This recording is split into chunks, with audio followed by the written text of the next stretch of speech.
A igreja pode assentar-se. Vamos abrir as nossas Bíblias, o Salmo 119, para então lermos do verso 97 ao verso 104. Salmo 119, o verso 97 ao verso 104. Diz assim a palavra do Senhor: quanto amo a tua lei, é a minha meditação todo dia. Os teus mandamentos me fazem mais sábio que os meus inimigos, porque aqueles eu os tenho sempre comigo. Compreendo mais do que todos os meus mestres, porque medito nos teus testemunhos. Sou mais prudente que os idosos, porque guardo os teus preceitos. De todo mau caminho desvio os pés, para observar a tua palavra. Não me aparto dos teus juízos, pois tu me ensinas. Quão doces são as tuas palavras ao meu paladar, mais que o mel à minha boca. Por meio dos teus preceitos consigo entendimento. Por isso detesto todo caminho de falsidade. Oremos. Sejam bem aceitas a tua presença, Deus meu, rocha em mim, redentor meu, as minhas palavras e o meditar do meu coração. É o que eu rogo em nome de Cristo Jesus. Amém. Nós vamos dar início a uma série breve aí entre o nosso estudo em 1 Crônicas, a este tema que eu julgo ser pertinente à igreja neste momento que estamos preparando o planejamento estratégico educacional. Tenho meditado sobre este assunto e considero que para que haja uma participação efetiva da igreja em algo tão significativo na vida da mesma, compreendermos o tema da educação cristã a partir das Escrituras. Essa imagem deve nos acompanhar nesta pequena série, porque um dos principais valores da educação cristã é que ela só é possível porque o mundo e toda a verdade é compreendida a partir das Escrituras Sagradas. É isso que nos diferencia e marca a educação cristã em sua qualidade. Ter crescimento na Escritura Sagrada. O Salmo 119 é o maior salmo com 176 versos. É um poema acróstico, baseado em todas as letras do alfabeto hebraico, em ordem consecutiva, dividido ele em 2 estrofes.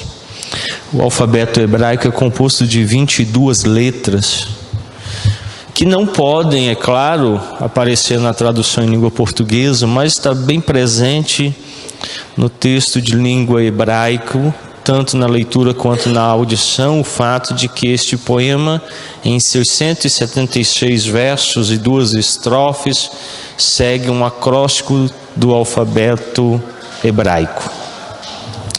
É um poema que trata da alegria de Deus em ter se revelado ao seu povo.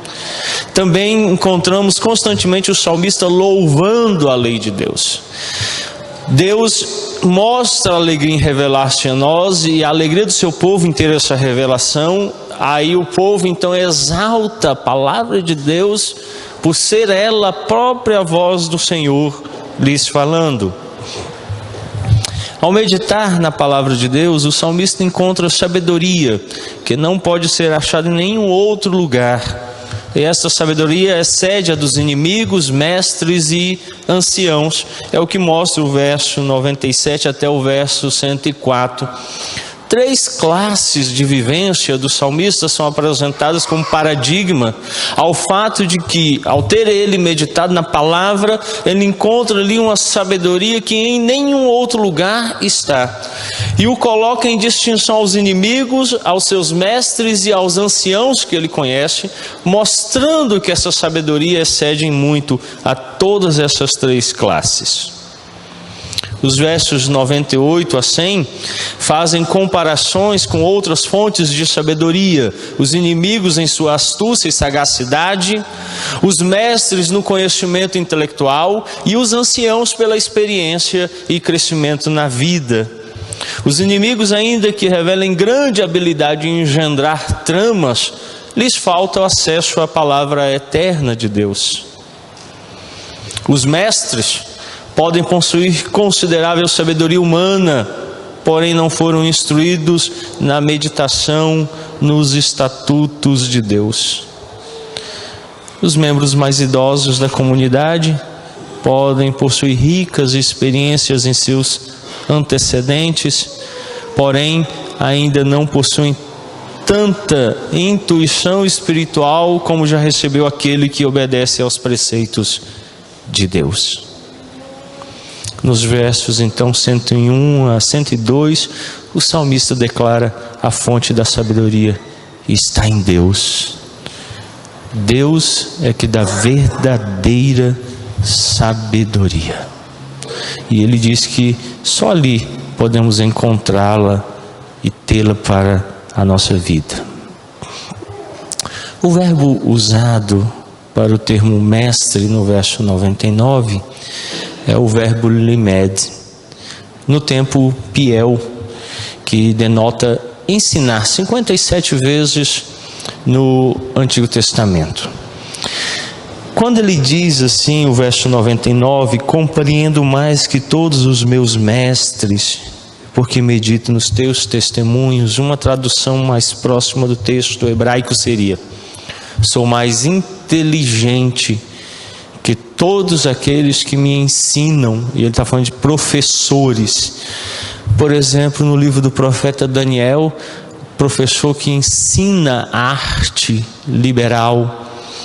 No texto do profeta Jeremias, aquele que ensina a fazer gemidos e prantos, sempre denotando um mestre humano que ensina algo específico. O verbo limed, quando usado no cal, que é um tempo verbal do hebraico, denota o ensino comum do dia a dia, dado pelos pais, dado numa situação corriqueira, por exemplo, na agricultura, na confecção de instrumentos de madeira. Quando usado no piel, denota aquele que é mestre, um professor, que ensina uma arte específica. Quando usado também no piel, em uma situação específica de pual, que é um outro tempo verbal, ele denota o ensino que só Deus pode dar, e Deus nunca é ensinado, porque nada pode lhe ensinar, mas ele ensina a todos. Esse verbo vai tomar assim muitos sentidos nas Escrituras, mas no verso 99 ele diz que é um professor de uma arte específica. E ele diz que mesmo na especificidade do ensino, você pode se tornar mais sábio por causa da própria palavra de Deus. E é nesse ponto que eu quero que nosso entendimento da cosmovisão cristã seja aplicado.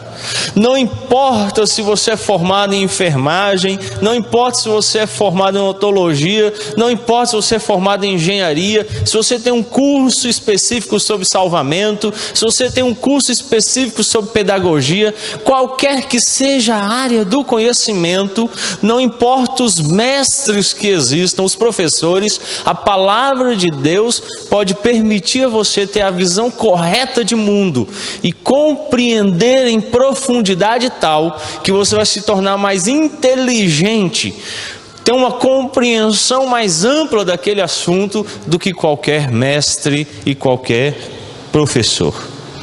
Esta é a verdade que é transmitida neste termo usado aqui pelo salmista. Portanto, aqui o verbo como sujeito humano Este verbo então ocorre 86 vezes no Antigo Testamento. Dentre essas, nós vimos agora há pouco que parte, 57 vezes, ocorre nos poéticos. No Antigo Testamento ele está então aí distribuído por todos os livros uniformemente, indicando essa ideia de quem ensina.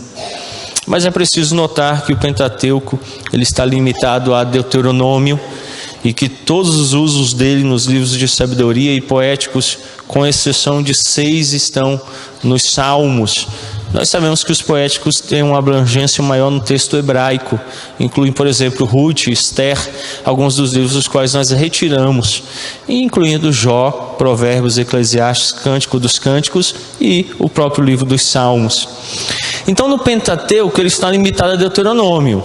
Quando nós pensamos em termos dos livros de sabedoria ou os poéticos, 6 citações estão no livro dos Salmos, o restante espalhado por esses livros poéticos ou de sabedoria.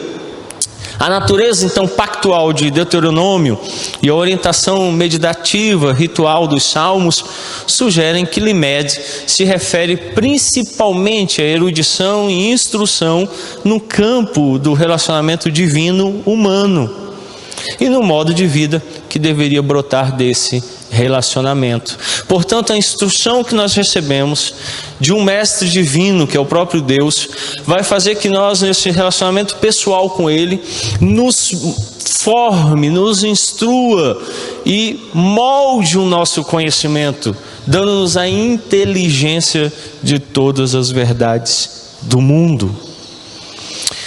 O verso 97 fala do quanto o salmista ama a lei de Deus. E muitos dizem amar a lei de Deus, mas negligenciam seu estudo e aplicam suas mentes a outras coisas. Tal pessoa revela então a mais grosseira hipocrisia, porque diz amar a palavra de Deus, mas aplica-se ao conhecimento de outras verdades em vez de meditar nela.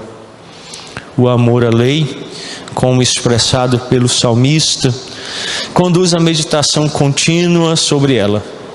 Assim, o fato do salmista ser aluno da lei de Deus o faz mais sábio, instruído e capaz do que os seus adversários, mestres e idosos.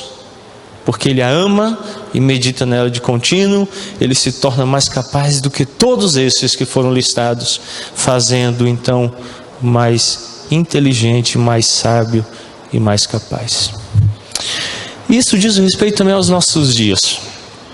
A concepção filosófica, no que diz respeito a uma educação liberal, começa há 2.500 anos atrás com o pensamento de Sócrates, depois Platão, Aristóteles. Em especial, Aristóteles, nos livros 7 e 8 da sua De Politicis, fala acerca da educação como arte liberal. Isso equiparia então os indivíduos para a virtude, lazer e uma apta cidadania. Com o passar do tempo, o que aconteceu é que o currículo educacional grego se ampliou, incluindo aí o treinamento físico, o ginásio, como também a instrução musical, o uso da voz e de instrumentos. O centro do currículo, essa artes foi distribuído pelas artes liberais e se formalizou definindo o estudo em 7 áreas, que foram divididos as 3 primeiras naquilo que nós conhecemos como trivium, a gramática, depois o estudo da retórica e por fim a lógica. Enquanto o segundo grupo, chamado de quadrivium, inclui o estudo da aritmética, a geometria, a astronomia e, por fim, a música. Esse foi o método que os gregos desenvolveram originalmente, chamando de artes liberais. Com o Império de Constantino, então, no século IV, a igreja se tornou a religião oficial e por isso passou a ser detentora do conhecimento e a instruir as pessoas. Formaram-se então as instituições confessionais ligadas às catedrais católico-romanas e episcopais. E a escola então passou a ensinar às crianças a doutrina cristã, baseando isso nas 7 artes liberais, como os gregos faziam, usando o trivium e o quadrivium. com a universidade surgindo em Bolonha, mais ou menos no ano 1158 depois de Cristo. Acredita-se que aí foi a primeira universidade. A igreja ganha amplitude no que diz respeito então agora ao ensino dos adultos. Isso então foi o solo intelectual para que germinassem as sementes da reforma, a renascença e por fim o iluminismo, que vão gerar a ciência moderna. A ciência moderna, por sua vez, tendo se tornado campo da ciência natural, isolou o próprio Deus e o que era espiritual da vida do homem. O papel absoluto da Escritura foi perdido e até mesmo muitos cristãos passaram a desprezá-la, crendo nela somente quando ela se coadunasse com a ciência ou aquilo que poderia ser provado. Com o racionalismo, então, deu-se luz ao evolucionismo. Tornou-se então objeto de estudo da ciência, o que mudou o seu rumo, e a criação maravilhosa de Deus e o envolvimento de Deus no universo já não era mais aceito. Veio então, a partir daí, os princípios do chamado método científico, e foram estendidos ao estudo do comportamento humano, gerando o chamado as ciências sociais. Uma concepção fundamental da ciência social é que o ser humano, ele é um ser natural e não espiritual ou moral. Ele é produto de forças evolucionárias. Por conseguinte, a doutrina da depravação total do homem é desprezada e abandonada, rejeitada, e agora as mentes das crianças são definidas como quadros brancos para serem completados pelos educadores, com conteúdo que vai moldá-las com valores positivos para a sociedade. Por fim, chegamos ao pós-modernismo, na ideia de uma metanarrativa onde não existem princípios absolutos, e o que se pede e se busca é que cada um respeite os valores do indivíduo, formando naquilo que lhe é importante. Cada criança, portanto, é autônoma no conhecimento e capaz de produzir ciência a partir de si mesma. E já não existe mais ensino, e a Escritura e Deus foram abandonados. Surgiram então a psicologia, a sociologia moderna, as quais nós cristãos desprezamos por irem contrário à lei de Deus e ensinarem tudo aquilo que deprecia a verdade. Precisamos resgatar o ensino escriturístico. Em primeiro lugar, esta manhã eu quero considerar com vocês: mais sábio que os meus adversários. O salmista se gloria de que encontrou na lei de Deus o suficiente para capacitá-lo a escapar de todas as armadilhas deles. Acompanhe comigo o que o salmista declara no verso 97, que introduz este texto na manhã de hoje. Quanto amo a tua lei, é a minha meditação todo o dia. Aqui é importante entender que não é o dia todo, mas todo dia. A cada dia ele se detém nas Escrituras e a considera como o valor mais importante porque ele a ama. O fato de amá-la a faz mais importante do que qualquer outra coisa e a faz prioritária todos os dias. Por isso ela se estende por todo o dia. Então no verso 98 ele diz: os teus mandamentos, aquela lei que ele ama, aquela lei que ele se detém todo dia, fazem dele mais sábio. Em que situação ele possui sabedoria? Ora, o verso 98 diz que os meus inimigos, eles em relação ao salmista são menos sábios. O salmista está capacitado intelectualmente a responder a eles. Ele declara então que traz consigo a palavra do Senhor. Ter a palavra de Deus no coração é uma arma capaz de vencer os adversários, pois produz sabedoria. Meus irmãos, antes da retórica, antes da lógica, antes da gramática,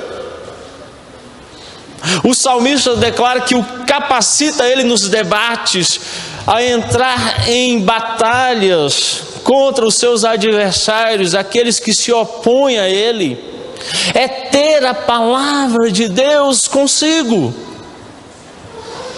Quantos de nós estamos capacitados em qualquer área que seja do conhecimento a disputar com os homens a partir da palavra? Ontem eu estava lendo o noticiário e eu vejo que às vezes ainda a graça comum atinge de forma assim veemente os ímpios. Em uma dessas páginas, o G1, o título do noticiário dizia assim: vexame na Feira Internacional de Literatura, realizada agora essa semana, acho que no estado do Rio de Janeiro. Duas autoras que foram precedidas por um autor que também foi vaiado na noite anterior, e no seu escrito ele falava sobre o sexo e o erotismo, isso numa visão bem ímpia. Não foi aceito pela comunidade que ele o ouvia, e na noite posterior duas autoras fizeram uma mesa redonda sobre 2 escritos que foram lançados sobre erotismo pornográfico e de baixo calão. E também a notícia dizia que elas foram vaiadas e foi um vexame total. Eu pergunto se na área da literatura nós estamos capacitados a responder aquilo que tem sido vergonhoso. Por exemplo, o fato de que livros como 50 Tons de Cinza são os mais lidos na sociedade, e para nossa vergonha e temor, até cristãos têm lido esse tipo de material. Será que estamos capacitados a discutir literatura? Será que estamos capacitados a discutir na área da matemática, das relações humanas? O salmista diz que por trazer ele consigo sempre a palavra, os seus adversários se tornam menos sábios. A nossa sabedoria, a nossa capacidade discursiva, de retórica, de contrapor-se a qualquer homem que seja em sua impiedade e na prática do mal, por mais capaz que ele seja, por mais instruído, está no fato de trazermos sempre conosco a palavra que nos orienta e nos permite ter a verdadeira visão de mundo, como o mundo o é, não uma ilusão, não algo vago, mas realmente aquilo que é a verdade. Por isso, em primeiro lugar, nos ater à palavra de Deus nos faz mais sábio. De fato, nos faz mais sábio que os adversários. E não importa quantos adversários você tenha ou em que áreas da vida, a palavra pode fazê-lo mais sábio. E assim, esse conhecimento nos livra das armadilhas daqueles que urdem contra nós. Não importa que tipo de armadilha esses adversários tragam contra você, você se torna mais sábio e pode fugir dessas armadilhas, livrar-se delas, ser capacitado a responder. E olha, uma especialidade dos ímpios é preparar armadilhas no campo acadêmico, no campo relacional, no que diz respeito a você, aonde você trabalha, quando você lida com eles no seu dia a dia, no estudo, quando você está sendo ensinado, preparado. Não importa onde você esteja, eles estão sempre preparando armadilhas. E você pode responder a essas situações com sabedoria. Em segundo lugar, ele declara que nos torna mais conhecedores. E o salmista de fato disse: eu sou mais conhecedor que os mestres. Acompanhe comigo o verso 99. Compreendo mais do que todos os meus mestres, porque medito nos teus testemunhos. Aqui o salmista declara ser mais inteligente que seus mestres. Essa proficiência é devido a meditar na lei de Deus. Ele diz no verso 99, porque medito nos teus testemunhos. A leitura por si só das Escrituras já nos capacita. Quanto mais você lê as Escrituras, quanto mais você se deter nas Escrituras, mais capacitado intelectualmente você será. Ao aprofundar-se no conhecimento e no estudo histórico do contexto de vivência de cada um dos autores bíblicos, da época, dos povos, isso o tornará mais capaz. Para começar, as Escrituras vão traçar uma linha histórica que hoje é desprezada no meio acadêmico. E você vai ter uma compreensão do mundo, das nações, dos povos, da história, do conhecimento, muito além do que os homens têm experimentado hoje. As línguas, a ciência, a cultura dos povos. A Bíblia vai inserir você numa realidade que hoje é desprezada pelos homens. Por isso o salmista diz assim: por eu ter meditado nela, ter me detido, analisado seus pormenores, conhecido ela em profundidade, eu sou mais inteligente do que aqueles que têm me instruído e têm me ajudado a obter conhecimento. Conhecer e estudar a palavra de Deus capacitou o salmista a ultrapassar aqueles de quem ele havia aprendido os primeiros elementos do conhecimento. Ele está falando daqueles homens que primeiramente o instruíram várias áreas da vida. E ele diz no verso 99: compreendo mais do que todos os meus mestres. Ele está incluindo desde os primeiros até os últimos mestres das mais diversas áreas. E ele declara: porque se achegou a palavra e a conheceu e meditou nela, ele foi capacitado contra esses mestres. Tornou-se mais capaz, mais inteligente, como diz a nossa versão, compreendo mais. Meus irmãos, uma cosmovisão bíblica nos permite ver além, nas entrelinhas, ver aquilo que esse universo em queda muitas vezes não tem demonstrado pela revelação natural e geral de Deus. Nos permite ver o mundo espiritual, nos permite ver cada coisa como Deus as criou e as fez em seu estado perfeito. Por isso a nossa ciência, o nosso conhecimento ultrapassa este tempo presente.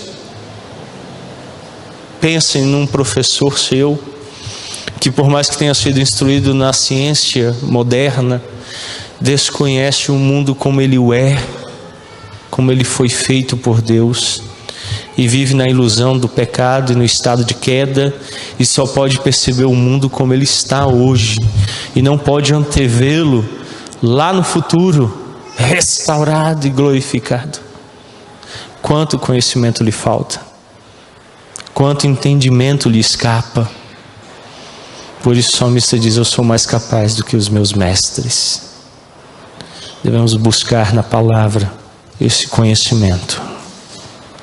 Em terceiro lugar, ele declara que excede os idosos em entendimento. Acompanhe comigo o verso 100. Sou mais prudente que os idosos, porque guardo os teus preceitos.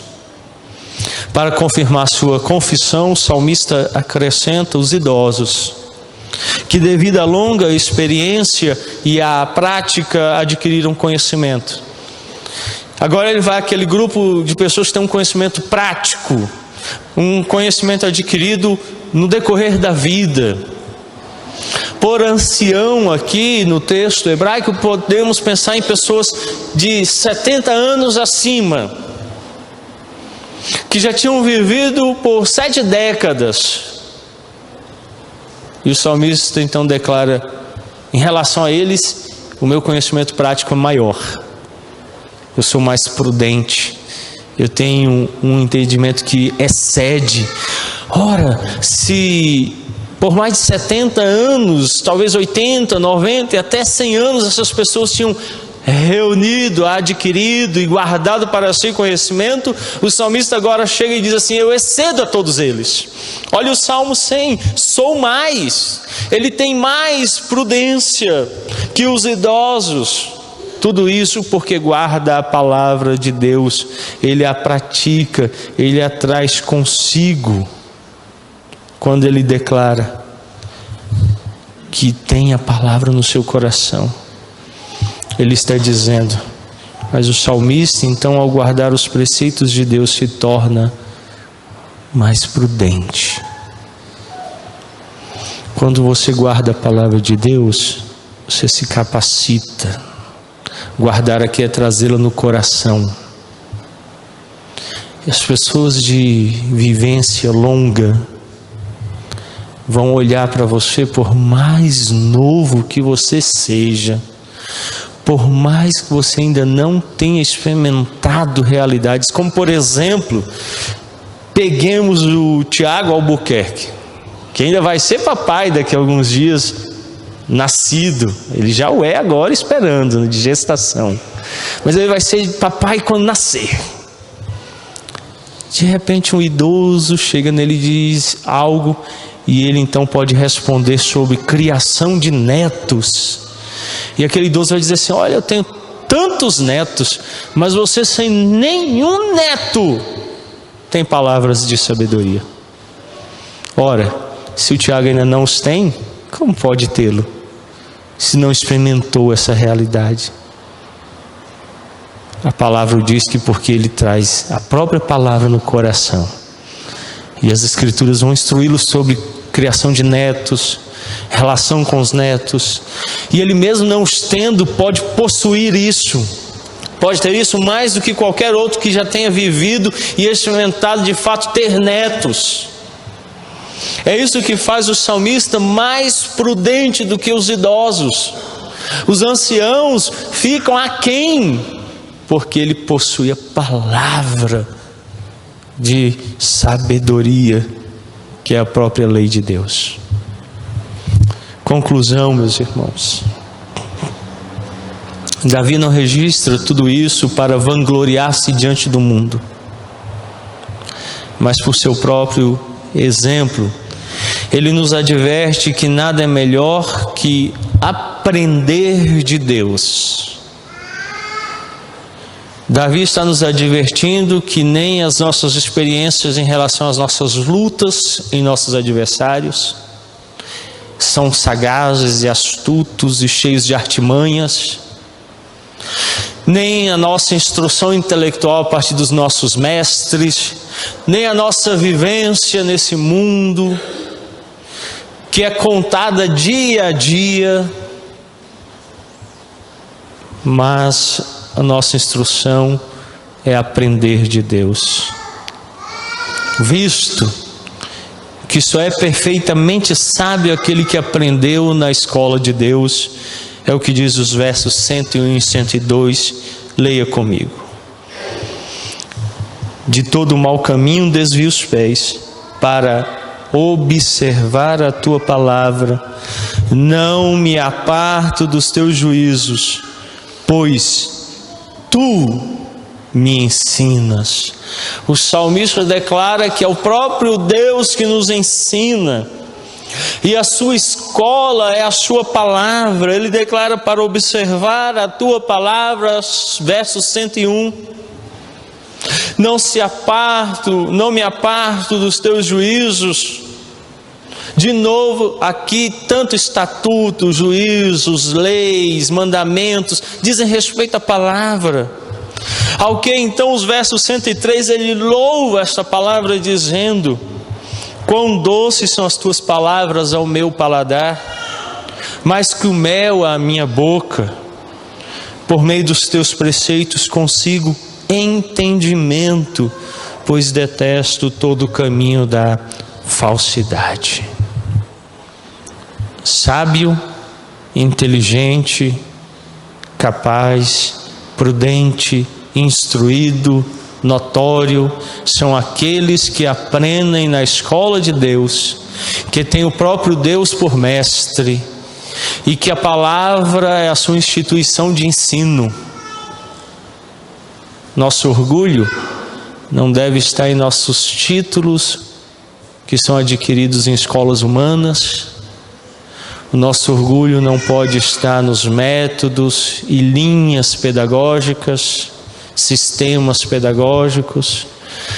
Nosso conhecimento não pode depender deste mundo, mas nosso conhecimento, o nosso método, a nossa escola e o nosso mestre são o nosso Deus em sua palavra. Isso nos capacita acima de tudo isso e nos faz mais notórios, inteligentes, capazes, prudentes.